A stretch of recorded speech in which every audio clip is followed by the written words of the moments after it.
ntukangwe n'ibiriho, ntukangwe n'ibyo bari kukuvuga, ahubwo ukangwe n'ukuri kwitwara ndetse n'uko Imana iri kukuvuga. Ntukangwe n'uko bakuvuga, ntukangwe n'ibyo bagusebya, ntukangwe, ahubwo ukangwe n'ukuri kwitwara imbere y'Imana Data nyir'ibihe. Imana ibahereza umugisha. Ni ukuvuga ngo rero tugiye kuganira mu minota mike cyane, tununguranamo ibitekerezo.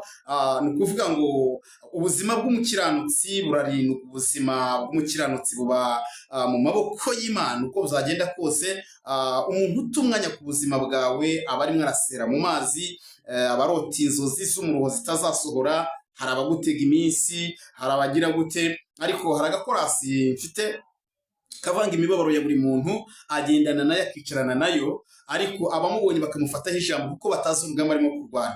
Hari igihe abantu bashingira ku buzima ko uri ku ishuri kugira ngo ejo